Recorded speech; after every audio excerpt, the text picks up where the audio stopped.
साथियों, आप सभी का हमारे चैनल पर बहुत हार्दिक स्वागत है। बीएसटीसी बीएड विवाद की आज राजस्थान हाईकोर्ट जोधपुर में लगभग 1.5 घंटे सुनवाई चली। 3:05 से शुरुआत हुई और 4:30 बजे तक कंटिन्यू सुनवाई चली। उसमें दोस्तों एनसीटी एमएचआरडी के आर्गूमेंट बाकी रह गए। बीएड के तरफ से जो R N Mathur senior advocate ने पैरवी करी और जो बीएसटीसी संघर्ष समिति की तरफ से जो वकील मनोज भंडारी जी और हनुमान चौधरी जी ने भी अपने आर्गुमेंट रखे। उसके बाद आर एन माथुर ने कंटिन्यू अपने आर्गुमेंट किए। आज कोई भी फैसला नहीं हो पाया। कल सुनवाई कंटिन्यू लगातार होगी।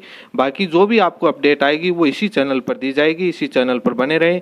आज जहां पर क्रॉस आर्गुमेंट करना था, जहां पर एनसीटी या कोई जो आर एन माथुर है उनके बात को काटना था, वहां पर बीएसटीसी संघर्ष समिति के वकील ने जवाब दिया, जिसमें कई बातें बहुत महत्वपूर्ण थी। सुनवाई बहुत मज़ेदार हुई और जज साहब हैं वो बीएसटीसी के आर्गुमेंट से कहीं ना कहीं संतुष्ट नज़र आ रहे थे और उनकी बातों से साफ पता लग रहा था कि बीएसटीसी के पक्ष में ही फैसला आएगा। लेकिन अभी अहम सुनवाई है वो कल और होगी। कल जो एमएचआरडी के वकील हैं वो पैरवी करेंगे। उनकी पैरवी के बाद दोनों के तरफ से क्रॉस आर्गुमेंट होंगे।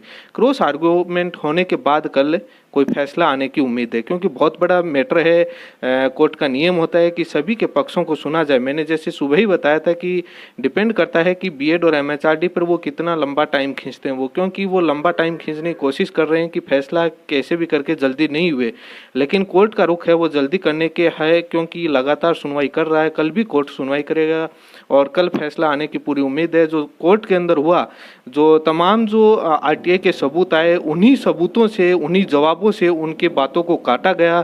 चाहे एनसीटी हो या किसी, एक बार एनसीटी ने बोलने की कोशिश करी थी ब्रिज कोर्स के नाम पर, जिस पर बीएसटीसी के पक्ष की तरफ से मनोज भंडारी जी ने बहुत शानदार तरीके से उनकी बात का जो ब्रिज कोर्स के बारे में जवाब दिया, जिस पर एनसीटी के पास खुद के पास जवाब नहीं रहा था। एनसीटी ने ब्रिज कोर्स का कोई उल्लेख किया था, जिस पर बहुत तकड़ा जवाब मिला था, उनके खुद का ही जवाब।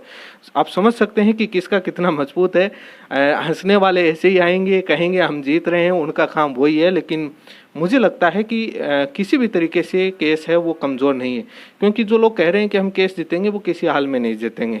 देखिए, मैंने सुबह बताया था मेरे कि एनसीटी का कानून पार्लियामेंट से पास होना बहुत ज़रूरी है। कोर्ट की तरफ से यही रुख था कि कोई एक संस्था से कोई मांगना कह दिया जाए और कानून बना दे, क्योंकि कमेटी गठित करना पार्लियामेंट, एनसीटी का कानून पढ़ोगे, कई लोग बोलते हैं कि आपको एनसीटी कोर्ट तमाम बोलते हैं, जो कानून दिया गया है एनसीटी को कि आप इस तरीके से कानून बनाओगे तो उसी तरीके से उनको बनाना पड़ेगा। हर तरीके से कानून नहीं बना सकते।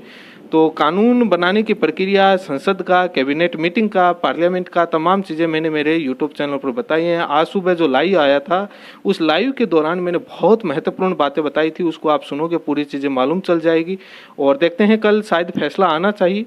और मैं बहुत अर्जेंट में अभी आपके समक्ष लाइव होकर के पूरी चीज़ें बताई हैं, और बाकी कुछ नई चीज़ निकल के आती है तो आपको श्योर अपडेट दूंगा जो भी नई चीज़ आएगी।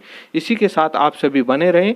और चेहरे पर केस की जीत और हार नहीं लिखी हुई होती है, क्योंकि बीएड की तरफ से आज आर्गुमेंट हुए तो वो उछलेंगे, लेकिन उनको जहाँ पर बात का कट हुआ और जो कोर्ट की तरफ से जो रुख था वो आपको किसी को नहीं मालूम, क्योंकि कोर्ट के अंदर जो था उनको मालूम है। कोर्ट के अंदर बीएसटीसी की तरफ से एक कैंडिडेट कोर्ट के अंदर था, उसने पूरी सुनवाई सुनी है। उसको उसने जो बताया, वकील ने जो बताया, वो चीज़ें मैंने आपको बताई। इसी के साथ आप सभी का बहुत बहुत धन्यवाद।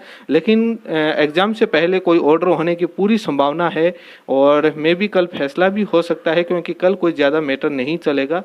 एक तरफ सुनवाई, उसके साथ क्रॉस आर्गुमेंट ही चलेंगे। इसी के साथ आप सभी का बहुत बहुत धन्यवाद।